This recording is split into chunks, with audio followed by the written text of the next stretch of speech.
Hey everybody, thank you for joining me for another Car Chronicles segment of the TamaraTamu Collective, where dreams have no filter. I see I have some new subscribers. Thank you so much for being here. Thank you for subscribing. I appreciate you for being here. To my day one subscribers, thank you as well. Okay, keep sharing, keep liking, keep commenting.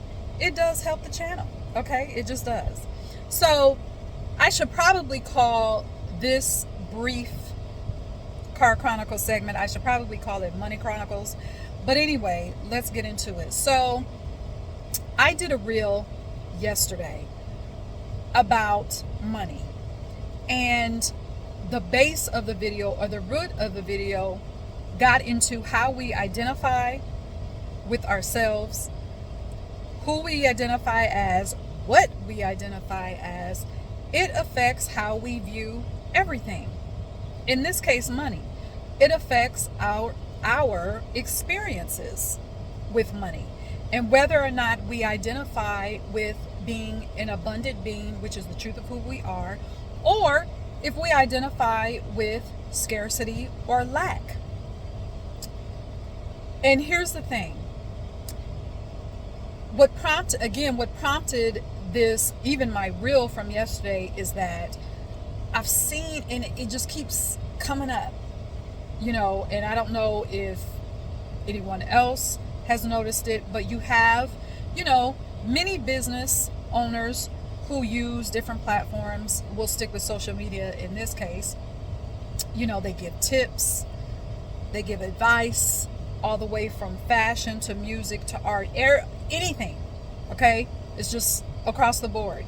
And people are okay receiving the free advice. People are okay with getting the free newsletter. People are good with doing the free quiz. People are okay with free, or we'll just even throw in discount in there. People are good with the discounted bundles. People are good with not paying full price. What I have noticed, though, is, just going back to the free part, what I've noticed is that when business owners start to say, hey, audience who has been ingesting my free content, well, I have these products or these services that can make your life better. This is your investment. Then all of a sudden people have a problem. How do I know? Because of comments or questions, such as, there's different iterations of this, but you'll see people that will say, well, why are you always selling to us? Why are you always trying to get us to buy your product or your service? And that's what business owners do. Okay, you offer your service. How are people going to know? All right. And what I said to that is, people who ask that question, 9 times out of 10, from my perspective, they're asking that question out of agitation, out of frustration, because perhaps they actually desire to buy that product or services, but the way their bank account is looking, or whatever is in their wallet, currently does not add up. So instead of identifying with the abundant substance that flows through their DNA, all of our DNA, instead of identifying with the abundance, the infinite prosperity that we always have access to, instead of saying, you know what, I'm an abundant being and I receive from the universe all the funds that are required for me to purchase this service and this product that I want. It's just that simple.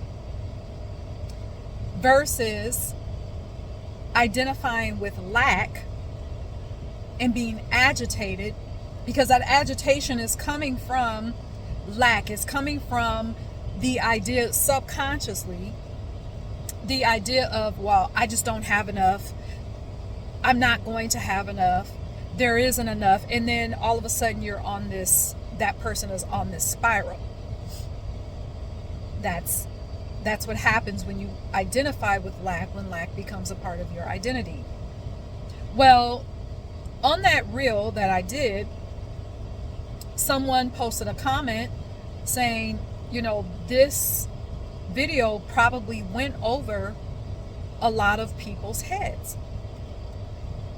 Well, I choose to believe that that video got to the person or the people that it needed to positively affect and positively transform. I didn't even think about it going over anyone's head.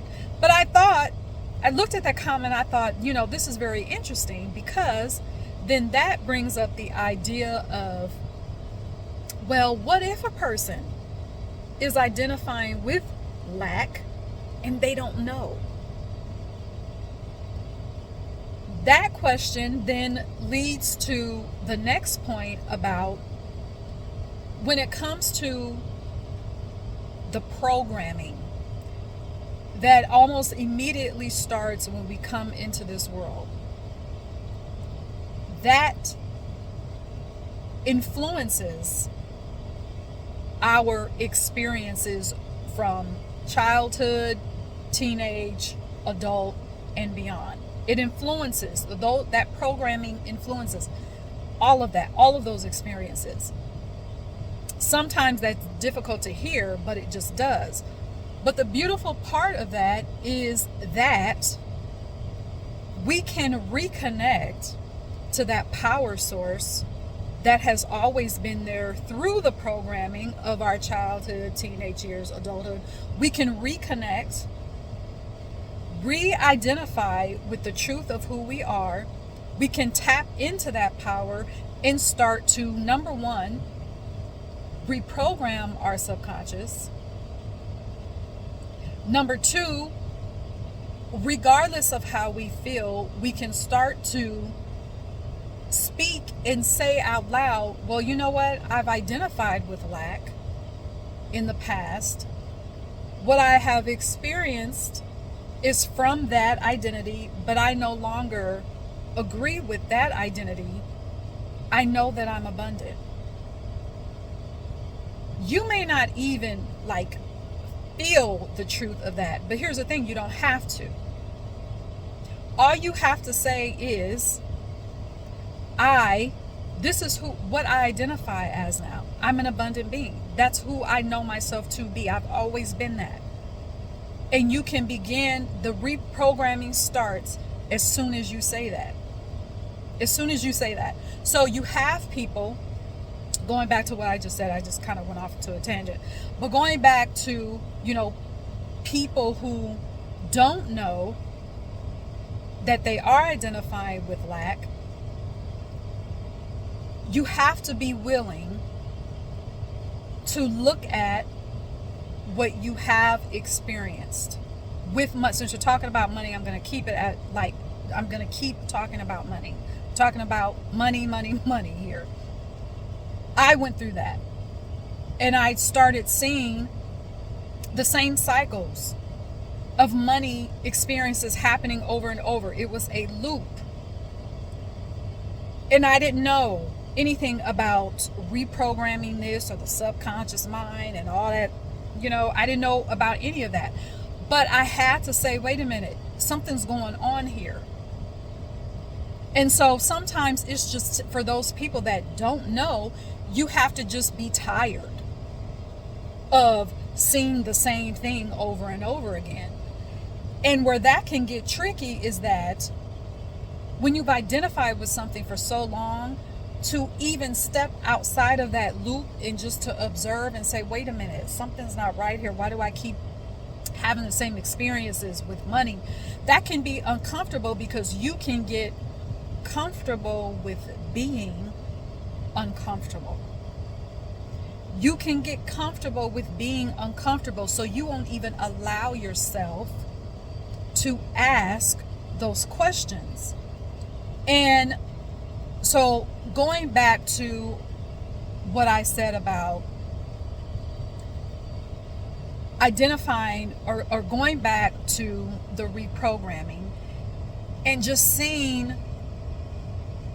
where the programming started, or just to see, going back through, what you heard about money in your childhood, different things that were said about money in your childhood. Some people will say, well, you don't need to go back. Well, that may or may not be true for some people. But if you don't know that you've identified with lack, you may need to go back and review. Okay, wait a minute. I'm experiencing the same things over and over with money. It seems like I have, in the past, it seems like I have never had enough, going on down the line. And and there's nothing wrong with saying that out loud. And here's the thing, when you do that, you're not judging, you're not labeling what you heard growing up about money as right or wrong. You're simply taking inventory. So then you can start to peel back those layers and say, oh, okay, this is where the lack identity came from. So for example, if we go back to the what prompted the reel, and about how people are upset about business owners offering their services. So for the people that are asking, okay, why are you offering your service? Rather than doing that, they can stop and say, okay, wait, this is what I desire. I see my bank account and I don't have enough. But wait a minute. It seems like this has been a trend in my life. So let's look at this more. It can be just that simple, just taking that simple, and I'm saying simple, that's a huge action. That's a huge thing. Like, just doing that can bring you you'll experience quantum leaps in your identity, in your money, in your experiences, just being willing to do that. So I wanted to do a video about that comment, because it started, the comment that the person left about how that video went over people's heads. Well, if it did go over some people's heads, it's because you may have people that are unwilling.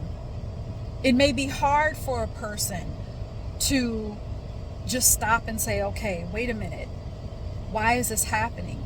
This is what I heard about money growing up. Because when you do that, and I'm just saying this from experience, when you do that, it can almost sound like you are placing judgment on perhaps the adults in your life. You're placing judgment on your family, and again, going back to review what you learned about money is just that. It is a review. You're not judging anyone for it. Because, and also what you have to understand is, when you do that, you're taking accountability for the choices that you made when it came to your money. You are taking inventory on the decisions that you made. You're not even judging yourself. You're just saying, okay, I made this decision because I was identifying with lack. I made this decision because I told myself it probably would be too hard to get more money. So I went and I spent what I had because I was afraid that I wouldn't be able to use my money in the future, because I was afraid that I wouldn't have any. So I overindulged or overspent because I thought it would be too hard to get more money. Just those are just examples. So that's what I wanted to talk about today. I hope that made sense. I am actually working on a book about that. A book about liberating yourself financially, liberating yourself economically, and how it does involve going back to review, to take inventory on how your identity formed around money to begin with, and also the spirituality factor that comes into play. What does spirituality have to do with money? Because I believe, from my perspective, from what I have experienced, is that when you start to go internally, when you start to review your subconscious mind and how that affects your thoughts, how that affects your feelings, how it affects your actions, how it affects what you say, all of that internal stuff and rewiring and reprogramming, to me, that is spiritual. It's very spiritual, because you're tapping back into the truth of you. You're getting to the core of who you are. You're examining your soul. You're allowing your soul to be fully expressed by peeling back layers and layers and layers and layers and layers of stuff that are no longer serving you anymore. So I am working on a book. Okay, so just stay tuned for that. But anyway, thank you so much for tuning in.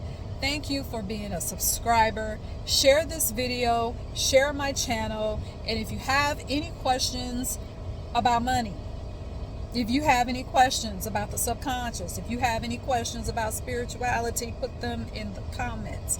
All right. Also, I want to say this: I do accept one-on-one. I don't want to say one-on-one coaching. I hate the word coaching, but what it is, I do one-on-one sessions with people who are looking to tap back into the powerful substance, the infinite source, infinite prosperity that lies within them.